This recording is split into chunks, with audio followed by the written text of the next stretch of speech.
तो स्वागत है आप सभी का हमारे चैनल में। सबसे पहली अपडेट आ रही है फुकरा इंसान के बारे में। तो कल फुकरा इंसान ने अपने चैनल में Q&A वीडियो डाला और उसमें भाई वो अपने ही बातों को कॉन्ट्राडिक्ट किए जा रहे थे। आप पहले एक क्लिप देखो। Roadies playground season 4 I got an offer I decided I don't want to do it right now. क्योंकि मैं आपको बताता हूं क्यों। बहुत लोग पूछते हैं क्यों। मुझे ऐसा लगता है कि यार मैंने ना हमेशा YouTube वीडियोस बनाई है, 4 साल YouTube वीडियोस बनाई, उसके बाद मैं बिग बॉस गया। मुझे ऐसा लगता है बिग बॉस से पहले मुझे ये नहीं पता था कि जो ये रियलिटी शोज होते हैं इसमें कितनी टॉक्सिसिटी हो जाती है। मतलब भाई का ये बोलना है कि बिग बॉस में जाने के बाद उनको पता चला कि ये रियलिटी शो कितनी टॉक्सिक होती है। पर मुझे लगता है कि कोई भी अगर एक इंसान 7 दिन तक लगातार बिग बॉस देख ले, उसे भी पता चल जाएगा कि बिग बॉस पूरा टॉक्सिसिटी से भरा हुआ है। उसके बाद भाई फिर क्या बोलते हैं आप सुनो। बोला आप परफेक्ट नहीं होते, क्या हो रहा है क्या नहीं हो रहा है। देखो मैं फर्स्ट ऑफ ऑल एक चीज बताता हूँ। सबसे पहली बात, जो पढ़ा लिखा आदमी होगा और जो समझदार होगा वो कभी भी किसी के बारे में जाके बुरा नहीं बोलेगा, वो नहीं बोलेगा। जो बंदे होते हैं ना जो सिर्फ किसी के बारे में बक बक बक बक बक बक बक करते रहते हैं, वो लिटरली गवार और छपरी होते हैं। पर अगर आप देखो तो जितने भी बड़े यूट्यूबर है ना, सबने ये काम किया हुआ है। एग्जाम्पल में देखे तो संदीप माहेश्वरी, विवेक बिंद्रा, इन लोग के बीच में जो कंट्रोवर्सी हुई थी,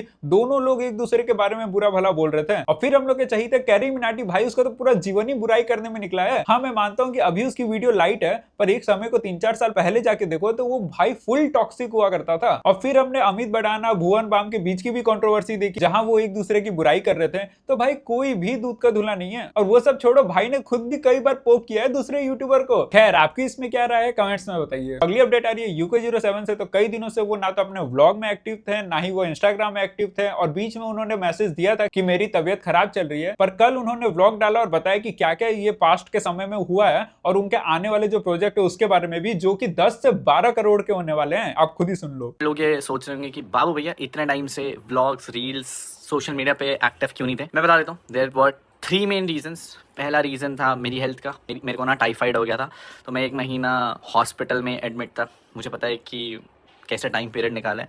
दूसरा was this project that I was telling about. इस प्रोजेक्ट में हम लोगों ने टोटल अपने अप्रॉक्सीमेटली 10-12 CR के अराउंड इन्वेस्ट करें। एंड ये एक ऐसा प्रोजेक्ट होगा which will not only help me but to all the members जो लोग भी कनेक्टेड है हम लोगों के साथ, जो लोग ये वीडियोस देख रहे हैं। एंड मेरा बेसिक आइडिया इस प्रोजेक्ट के पीछे यही था। आप लोगों को पता है हम लोगों की हेल्प आउट करते हैं, बट उस हेल्प आउट में ना वो 1 टाइम हेल्प आउट होती है।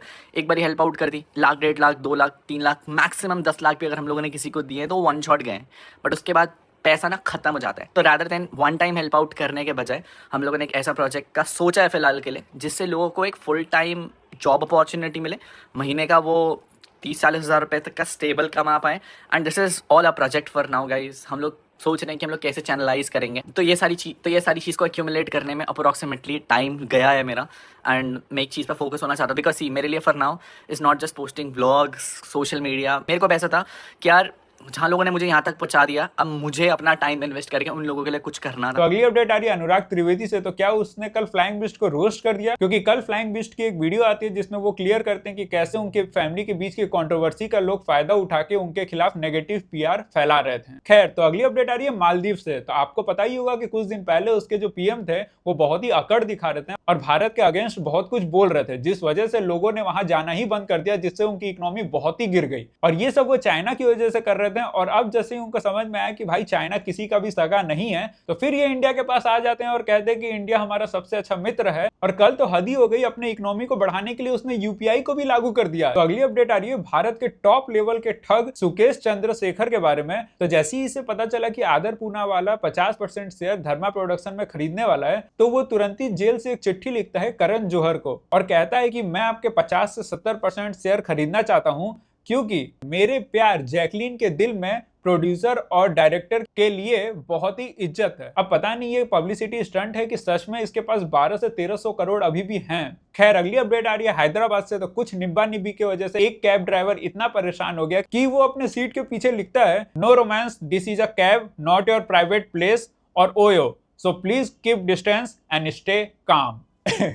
खैर इस पे आपकी क्या राय है कमेंट्स में बताइए। तो अगली अपडेट आ रही है गुजरात से। तो वहां पे एक आदमी फर्जी जज बन जाता है और वो अपना खुद का कोर्ट चलाने लगता है, और जो भी उसे पैसे देता था वो उसी के हक में फैसले सुना देता था। और फिर रेड पड़ने पे पता चली कि उसने लगभग 100 करोड़ की सरकारी जमीन अपने नाम करवा ली। वाह। खैर अगली अपडेट आ रही है एकता कपूर के बारे में। तो आप लोग ने सुना ही होगा कि कैसे वो ओल्ड बालाजी में बवासीर मचा के रखी है, और इसी वजह से उसके ऊपर केस हो गया, क्योंकि दीदी भूल गई थी कि 18 साल के नीचे की लड़कियों की वैसी तस्वीर दिखाने को एक अपराध माना जाता है। और भाई ये देख के मैं तो बहुत खुश हूँ, क्योंकि OTT के नाम पे इसने जो तबाही मचाई है लड़कियों के साथ, वो देख के लिटरली दिमाग खराब हो जाता है। तो अगली बहुत ही शॉकिंग अपडेट आ रही है, जहां आपने अक्सर सुना होगा कि दिवाली के बोनस के नाम पे लोगों को थोड़े मोड़े पैसे मिल जाते हैं या तो कुछ गिफ्ट हैम्पर मिल जाते हैं, पर एक कंपनी ने अपने एम्प्लॉय को गाड़ियां ही गिफ्ट कर दी बोनस में। आप खुद ही देख लो। मैंने कभी बताया कि इनको मोटिवेट करना है कि लाइफ में जब इनको मतलब ऐसे चार पहिए वाला वाहन मिलता है तो इनके सपने मतलब उनको अच्छा लगता है। मैं पिछली बार बताऊं, हमारे एक बंदे की तो शादी हो गई थी एकदम फिक्स,